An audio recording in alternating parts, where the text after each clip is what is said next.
Hope you guys had a good Christmas and New Year, because mine was spent either working or battling one of the worst colds I've ever had.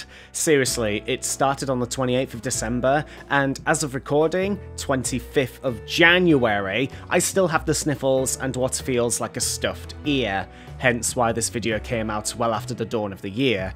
As for last year, it's been nothing short of eventful. I lost one of my 2 jobs, my mental strain reached near peak, I performed at the Edinburgh Fringe Festival, and perhaps most importantly, my favourite Let's Play channel shut down. We're just gonna be real with you. Matt and Pat are no longer friends. To say the year has been rocky would be an understatement. I haven't gotten around to mentioning more important events that happened both in and out of the industry this year, but fortunately, while the world was self-destructing, video games successfully picked up the slack. Despite revelations of 100-hour work weeks, the closure of Telltale Games, or the passing of one of the most influential people on the platform, the games themselves turned out to be pretty good. But that kind of comes with a caveat. I did lose one of my jobs, so that meant I couldn't play as much as I wanted, and as a result, there were more than a couple of games I've missed, especially in the last part of the year where the release calendar got really crowded. But I've played more good than bad, so that's pretty great. As for my channel, it was the year that I successfully completed 2 long-time ideas I've had. The Call of Duty Zombies videos might be one of my favourite projects I've done, despite how long it took to edit, and I was really happy with how the theatre mode video turned out. I'm not kidding when I said that I spent over a year agonising on how to approach those subjects, and I'm really happy on how they were received. Which brings me to 2019, and to be honest, I'm in a bit of a quandary. I finished my dream projects to the point that I don't have anything concrete I want to do. I've toyed with a Dead Space retrospective, maybe Bayonetta 2 since I now have a Switch, or maybe revisit Fallout New Vegas since my experience with that game was really choppy. It's tough. I have long-term ideas, but short-term is proving difficult to plan out. I love long-form videos, but I don't like months-long absences between them. One thing I know is certain is that I want to do some more streaming. I streamed a few games and had fun, so I want to make it a regular thing. Regular letters, fun.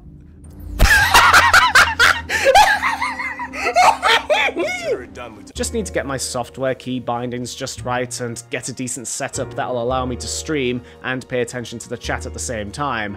More of a logistical problem than anything, but I'll sort it out come March or something. Oh, one more thing I want to do before I move on to the games of the year is quickly recommend some stuff I enjoyed this year, varying in popularity, but if you like my stuff, chances are you'll like these guys too. I've mentioned before that I consider Core Ideas a brother, and it's really nice to see the success he has gained recently, but I'm not going to recommend any of his more well-known stuff, and instead recommend his video on Halo Reach's body language. It talks about the importance of the presentation, while also taking the opportunity to kick Halo 5 Guardians again, which is always okay. White Light's been doing some damn good content for a good while now, but I think he hit his stride this year, covering the entire Fear series, minus Fear Online, but my favourite video from him this year has to be the one he did on The Crew 2. He gets nitty-gritty into details without coming across as meandering, and it's amazing how engaging he is throughout the 50-minute essay. The Snaker's Hunt Down the Freeman video pretty much blew him up, and it's about damn time too. His Dead Rising 4 video is bloody brilliant, and his video on the much maligned glorified mod solidifies him as one of my favourite content creators. But did you know he has a video on the illusion of choice in Telltale's The Walking Dead? He went through all the seasons, and he talks about each and every one of them, while presenting the problems that arise with each passing season. Okay, now for someone relatively obscure. Blitzkrieg has been a constant joy to watch. He's essentially a snarky British newsreader who reminds me of Charlie Brooker in the way he presents the news. If there's huge gaming news, he covers them, and sprinkles British humour and Pathé archive footage without losing track of what's important. And special mention to Racevic for dropping the hottest mixtape of the year. Going off of this, going off of that. with the Lizard King bumping in the back. How about that? Right, on to best and worst games, starting with the one I know you guys love, but the consequence of being a bit more money focused is that I've developed good buying habits. When I was in university I had a lot of spare money and not enough sense, but now I'm more frugal about purchasing expensive video games. The Quiet Man had a bizarre trailer, and just watching the gameplay is funny. I didn't get hyped for Fallout 76, so that Bethesda criticism bubble bursting was something I wasn't part of. And Hunt Down the Freeman screamed bad idea upon its introduction on the Steam store page. The only game I really thoroughly hated that came out this year, the only game to make me furious to the point of sheer depression, was Dynasty Warriors 9. It's the 9th mainline entry of a series I grew up with, and a quote-unquote ambitious attempt at upscaling battles. That's fine, I'm cool with that, and it was the sort of innovation I thought was needed. Instead, it ended up being a bloated project with a few good ideas, capped off with some of the worst voice acting I've heard, in addition to pathetic attempts to have the game be hip with the kids. I don't regret my 32-minute video on the subject, and I stand by its overall message, despite mispronouncing hyperbole, but what gets me are the comments saying that the game is good now, and that I should give it another go. I wasted 51 hours trying to find the fun, and found nothing. If you escaped from an abusive lover and built a new life for yourself, the last thing you would do is return to said abusive lover. I could get some enjoyment out of The Quiet Man because, frankly, it looks like a funny misfire in so many ways, but I found nothing in Dynasty Warriors 9 by the time I finally uninstalled this vile piece of trash. But like I said, I've played more good than bad this year, and whilst there's a lot I need to catch up on, I have 8 games in my nifty list that I would hopefully recommend. And I'm going to start by adding in a game that came out in 2017. Hollow Knight. Yes, I've made mention of it last year, it was one of the best games I played that year, but the Switch version came out in 2018, and it's my most played game on the system. I went to Edinburgh for 2 weeks with a theatre company, and I brought my Switch with me. Out of all the games I brought, including Mario Kart, Mario Odyssey, Stardew Valley, Breath of the Wild, and Octopath Traveler, I always came back to Hollow Knight. Replaying it has forced me to reevaluate my thoughts on this game, and as a consequence, I love it even more. It's a great Metroidvania that fits right in on the handheld system, and it kind of demonstrates why the Castlevania series did alright on handhelds for a while. Right, on to the games that came out in 2018. Detroit Become Human. Don't worry, you didn't accidentally click on another video. I actually do think Detroit Become Human is one of the most enjoyable games I've played this year. Not best, mind you, but the David Cage isms are so prevalent that the game almost becomes a parody of itself. I had a big grin on my face throughout, even if Kara's story is boring and Marcus's narrative is unaware of how tasteless it is. Connor, on the other hand, is adorable, and his chemistry with Frank is fantastic, and it's amazing Cage didn't revolve the game around them, although they did improvise a lot of scenes, so I like to think it's a great dynamic in spite of David Cage, and that alone made my year. Spyro Reignited Trilogy. I was never really a Crash Bandicoot guy. They were good games, no doubt, but they never clicked for me in the same way Spyro did.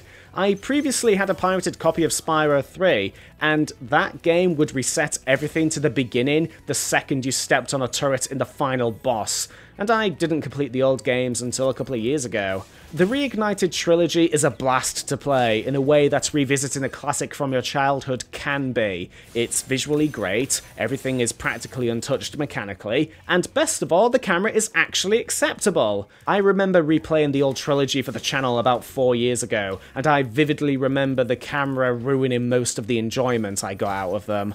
Fucking hell, 4 years ago. Monster Hunter World. You guys know me, I may analyse game plots extensively, but I'm more of a gameplay guy, and you guys know I am a sucker for deep and unique systems that play to the setting well. The Monster Hunter IP has been going on for what feels like 12 decades, but Monster Hunter World was the first mainline game to arrive on conventional systems, and I finally dived into the series I've only given curious glances at. This game scratches that hunter-gatherer itch that I last felt in Horizon Zero Dawn, and the grandness of the climatic battles against hulking beasts never ceases to amaze me. I can see why this series is loved in near rabid fashion, and I look forward to getting into the series more. Dead Cells. They say imitation is the sincerest form of flattery, unless that imitation is copy and pasted from another YouTuber. Still, ignoring one of the most baffling incidents that happened this year, Dead Cells is the best roguelite game to come out this year. It's got a great pick up and play structure, so that even brief sessions can include major milestones, it looks fantastic, and plays incredibly well. The weapons also feel great and satisfying, which is something that a lot of these types of games get so wrong. Red Dead Redemption 2. Well, I had to have a big budget game in here somewhere, and it was the most expensive and most overly designed game that won out. Say what you want about Rockstar and their 100-hour workweek comments, Red Dead Redemption 2 is an outstanding accomplishment in writing and dialogue. The missions learned a lot from the design of Grand Theft Auto 5, and in consequence, each of them feels distinct in some way, even if following the same structure. Most of all, the game is just relaxing. I relished the sheer quietness of the world, with nothing interrupting my ride from Valentine back to camp. I remember one mission where you go out with a friend, you get shit-faced in a tavern, and nothing goes wrong, and I loved every second of that. Plus, the game has some of the best written dialogue in the industry, and something I think aspiring writers can learn from. Super Smash Bros. Ultimate. Pretty obligatory for someone who owns a Switch, but I've been getting into fighting games a bit more recently, especially with Skullgirls and Tekken 7. Smash is a great, simple, pick-up-and-play fighting game whose biggest fault is that the World of Light campaign is atrocious. Note, a fighting game that forces you to unlock characters is already in the doghouse, but once I unlocked Bayonetta, I had a blast fighting bots and friends, and I can't fault it for that sheer enjoyment. Spider-Man, or Insomniac Spider-Man, or Marvel Spider-Man if you want to call it that. Spider-Man games haven't been all that great recently. The last one I played before this one was Ultimate Spider-Man, which was quite enjoyable for a young sprog like myself back then, and when this Spider-Man game started, the sensation you get from fighting crime, and especially web-slinging, came back to me. After the disaster that was The Amazing Spider-Man, for both film and games, it needed a shot in the arm to put it back into relevancy. The recent Tom Holland portrayal repaired one, and Insomniac games certainly repaired the other. It is a Venus flytrap-like game that traps you with its outstanding portrayal of the world and mechanics, and I eagerly await to see what lies in store for arguably Earth's most beloved superhero. Hitman 2, and surprise, my game of the year. The recent Hitman restart, not reboot, had a release model that was quite bad, but the game itself gave the franchise a new lease on life. After a rough period in which Square Enix cut IO Interactive loose in addition to bizarrely letting go of the Hitman IP, the fact that IO brought out this stunning, detailed Blood Money successor is a great accomplishment. Hitman 2 has some of the best level design in gaming, and these massive timetables of NPC pathfinding and behaviour makes this game arguably the most open to player creativity outside of maybe Minecraft. You can approach each assassination in your own way, and the game will leave you be. I don't think I've played a game where I've wanted to complete every single challenge and find every nook and cranny each level has, except maybe Spyro 2? Maybe?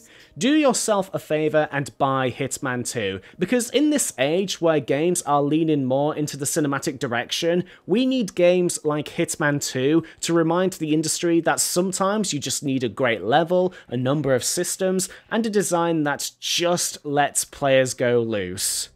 Right, that was 2018. Sorry about the lateness of this address, that cold hit me hard to the point that I was bedridden for several days, and hopefully I can get some interesting things out soon. Have a great day everyone. Goodbye. Yeah. You want to know why I haven't started that thing. Well, truth to be told, I was just burned out. I didn't want to go into another cinematic experience after having endured a good number of them this year. I know, I promised, but it was something I couldn't stomach myself to take on. I had other things to do, more satisfying and fun commitments to focus on, but I cannot deny that this thing has been a knife dangling over my head for the past year. I need to sort that out. I can't let this game beat me like other games have beaten me before. I need to right a wrong, and I need to leave it behind me when the year closes. It's time to do what I promised.